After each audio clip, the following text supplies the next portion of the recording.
turns to humans for help.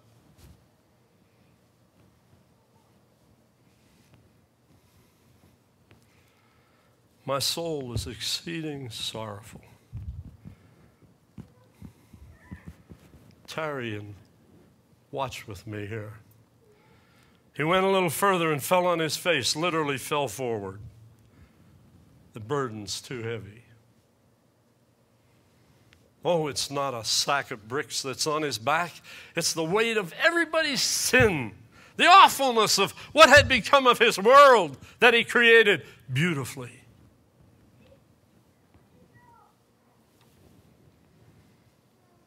And he begins to pray, and listen to his voice. Father,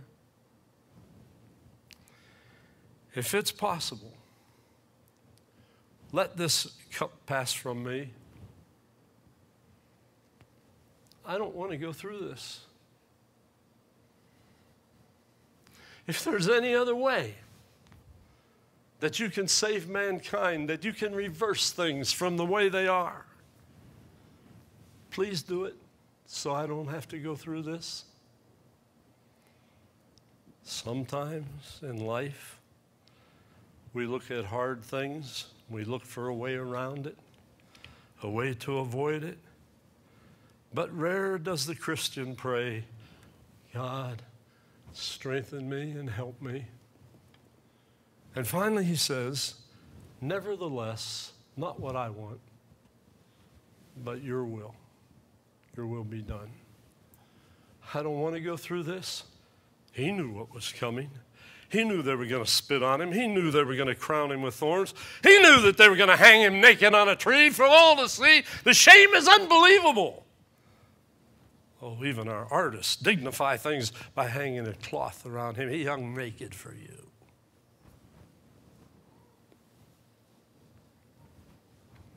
He knew they were going to beat him till his back was raw. He knew they were going to hire false witnesses to testify against him, leading to his death. He knew all that. There's nothing that ever took Jesus by surprise ever in the universe. There's nothing in your life that surprises him. You can't get down on your knees and tell him something he doesn't already know.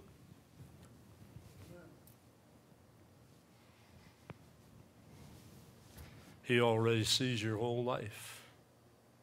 The amazing thing is, if you go through your life rejecting him and having no time for him, he knows that. And yet he still reaches out to you, and he's still merciful.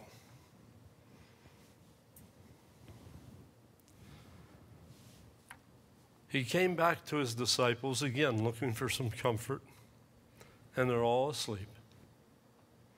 And he says to Peter, and there's good reason why he singled Peter out. Peter's made the most noise. Peter's the big man.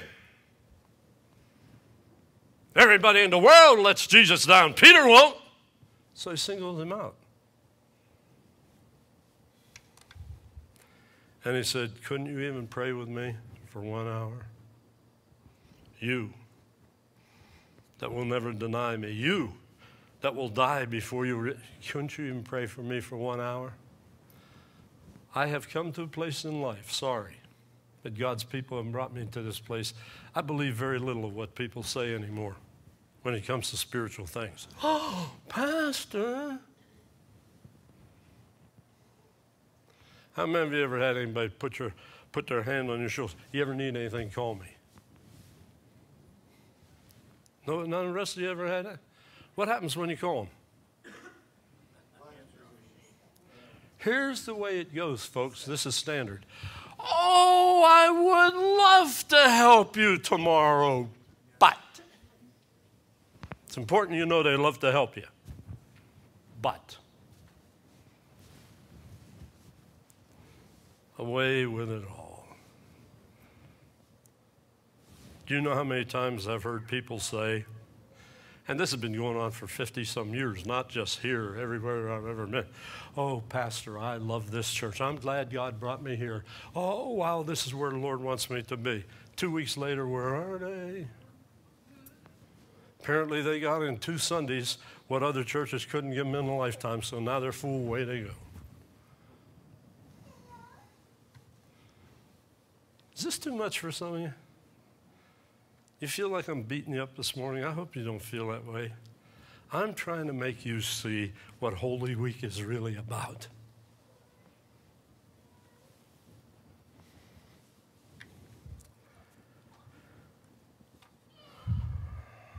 So the word says he went away and he prayed this again the second time. Same prayer. Father, got to be another way, but nevertheless, your will be done. If you look at the 24th chapter of Luke, you learn a little different version that he sweat, as it were, great drops of blood. I can only imagine Jesus' blood pressure that night. Oh, he was human like you and I. What happens to your blood pressure when you get under extreme tension, stress? Drops of blood. And the word says in Luke that an angel came from heaven and strengthened him.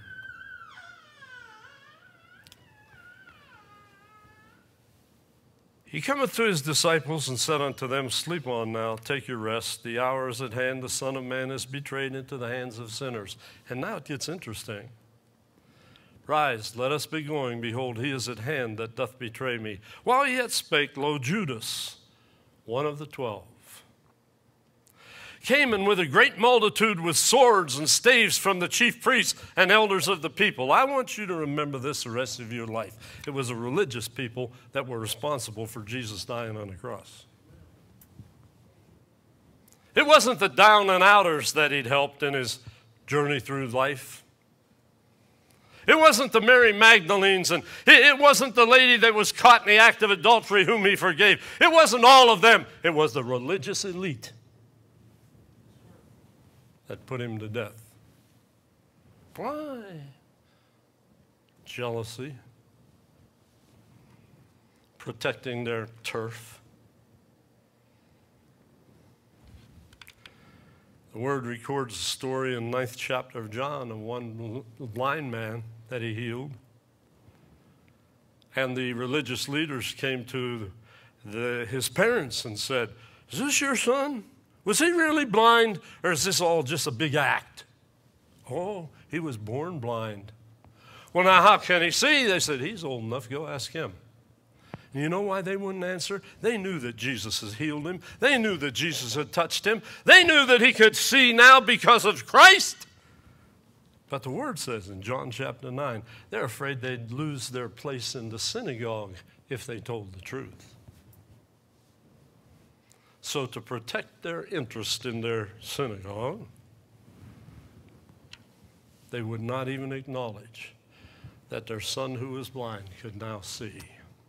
Strange what religion does to people, isn't it? That's why I've stood in this pulpit hundreds of times and said I hate religion with a passion. Jesus never asked us to be religious, folks.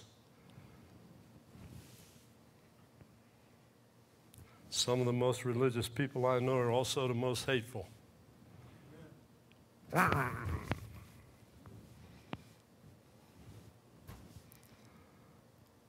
Religion will make you mad. Jesus will fill your heart with love. Religion will make you feel exclusive. Jesus will give you some dignity. Servant. That's all he asks. Now this is interesting. Here comes Judas, one of the original 12, and he's got an army with him practically, and they have swords and spears and staves and you name it. And they were sent from the chief priests and the elders. Now, he that betrayed him, Judas, sold him for 30 pieces of silver. He went to Christ's enemies and said, look, give me 30 pieces of silver, and I'll take you where he goes secretly to pray. Because they're afraid to take Jesus when the crowds were around. Jesus had a lot of friends among the common people. People that he'd helped, people that he'd healed, people he delivered. And they were afraid to make a move against him when all those people were around. They had to get him in secret. So Judas says, I know where he goes. And they made a deal. And Judas got 30 pieces of silver for Jesus. Well, what are you trading Jesus for today? Pleasure? What? What are you getting in exchange for him? Let me assure you of this. The word teaches in Luke 12 that if a man gains the whole world and loses his own soul, it's a bad bargain. Nothing in life is more important or has greater value than following him. Now, this is interesting. Forthwith he came to Jesus and said, "Hail, Master," and kissed him. And it was a kiss of betrayal. It was a sign that this is the guy you want. Imagine men coming with swords and staves and hate in their heart to take a man they don't even know. They have to have somebody tip them off as to who it is they ate. Now, talk about warped humans. How many people have you hated you don't even know? Oh, I heard. What did you hear?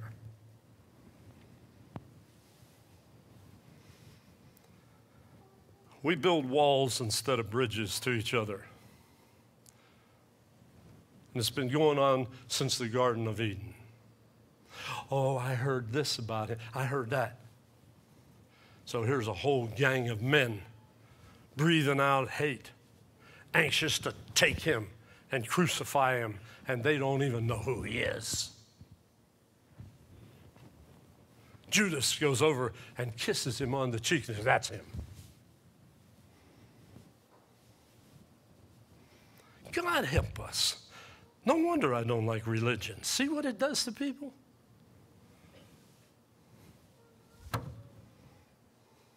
I always shudder inside when I meet somebody I've never known before and they say, "Oh, I've heard about you." I do. How do you feel when you meet somebody you never met? "Oh, I heard about you." First thing, wonder what they heard. Are you with me? Don't be like that.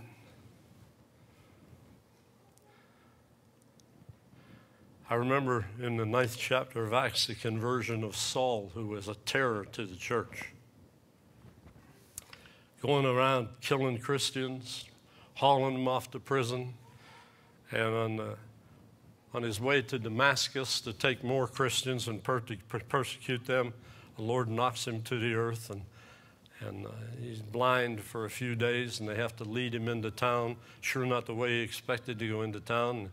He holds up with a shoemaker, a man that specialized in doing things with leather, and he's in this man's home, and God speaks to a man across town named Ananias, and he said, "I want you to go over to Straight Street, and there's a man there named Saul of Tarsus." "Oh, I've heard about him."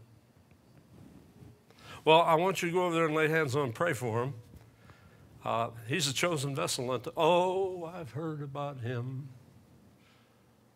And I can just imagine the Lord looking down and saying, "Oh, what did you hear?" "Oh, he hates Christians. He's responsible for the death, and you're asking me to go over there and pray for him?" And the Lord said, "Well, I'm sorry I interrupted you. I must have made a mistake."